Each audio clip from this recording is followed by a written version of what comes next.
C'est pourquoi, en guise de conclusion, je voudrais poser 5 questions clés à Moïse Nyarugabo et à tous les autres Banyarwanda. Je voudrais qu'au travers de ces questions clés, qu'ils nous fournissent des documents qui pourraient définitivement mettre fin au débat idiot qu'ils ont provoqué. Première question. Parce que vous répétez à qui veut vous entendre que vous êtes Tutsi du Congo avant même l'arrivée des explorateurs européens et avant la constitution de l'État indépendant du Congo en 1885. Je vous demande alors de nous produire un seul document, parmi les nombreuses archives coloniales belges qui existent, qui ont recensé toutes les ethnies du Congo belge. Je vous demande de produire un document dans lequel on signale clairement la présence d'une ethnie Tutsi ou Hutu sur le territoire congolais. Pour ma part, je vais vous citer 4 documents de référence qui prouvent le contraire. Le premier document, c'est la toute première carte de l'ethnographie du Congo belge qui a été élaborée en 1910 par le révérend père Muller Ladersou. Cette carte ne signale nulle part les ethnies Hutu ou Tutsi. Deuxième document, c'est le document produit par l'archiviste belge Van der Hoed, qui a publié dans une édition de 1939 des documents relatifs à l'ancien Kivu de 1870 à 1918. Ces documents reprennent toutes les 16 tribus de l'ancien Kivu. Baolo-Olo, Balembe, Baande, Bagoma, Babwari, Babove, Babembe, Bavira, Bafuliro, Bashi, Bauvu, Baounde, Wanyanga, Bashu, Baswaga et Bahama. Et comme vous pouvez le constater, il n'y a pas dans cette liste ni la tribu Tutsi, ni la tribu Hutu. Troisième document, c'est celui de Gaston Derinderen, professeur à l'Institut universitaire des territoires d'outre-mer. Il a publié l'Atlas du Congo belge et du Rwanda-Urundi. Cette carte a situé toutes les limites de toutes les ethnies du Congo belge. Là aussi, les ethnies Tutsi et Hutu n'y figurent pas. Et quatrième document, c'est la même carte du professeur Gaston Derinderen qui a été corrigée et publiée par le vice-gouverneur du Congo belge, Gaston Heinen. Cette carte ne reprend pas non plus les tribus Tutsi et Hutu.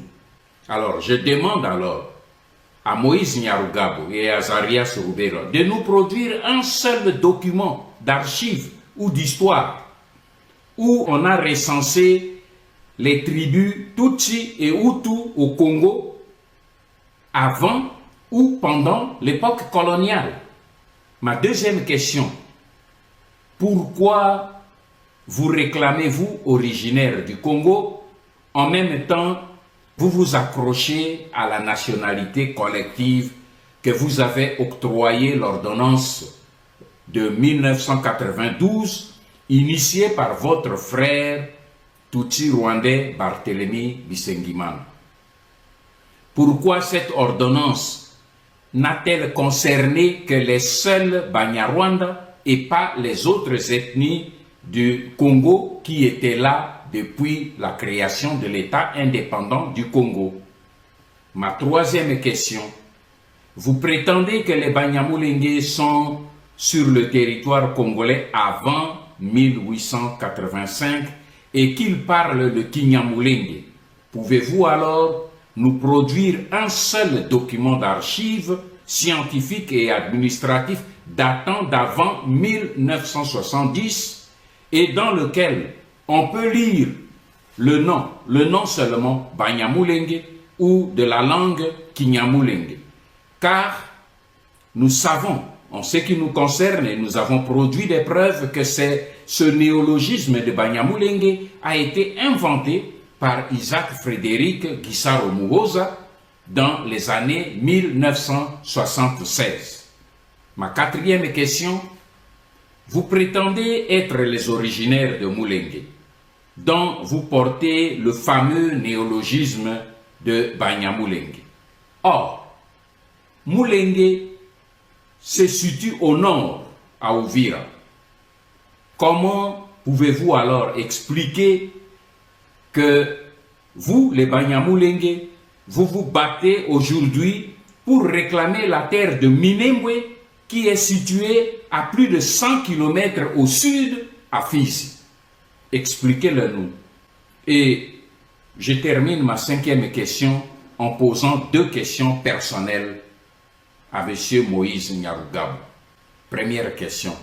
Croyez-vous qu'un Congolais d'origine peut fuir son pays pour aller au Rwanda avec les autres Rwandais, comme vous l'avez fait en juillet 1998, alors que la décision d'expulsion ne concernait que les ressortissants rwandais?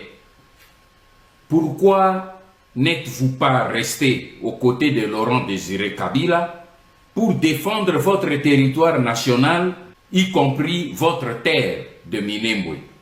Ma deuxième question, croyez-vous, M. Nyarugabo, qu'un citoyen congolais d'origine peut se livrer au pillage et au vol des archives stratégiques de l'État congolais comportant les secrets de défense et du territoire national au profit d'un État étranger, et cela sur ordre d'un président étranger? Une chose est certaine aujourd'hui, vous devez abandonner votre projet parce qu'il ne réussira plus jamais. Et vos menaces n'intimideront plus la jeunesse congolaise, désormais debout, pour défendre jusqu'au prix du sang la terre de ses ancêtres. Le glas a sonné pour votre occupation congolaise et le compte à rebours qui a commencé ne s'arrêtera pas avant la victoire. Ingeta.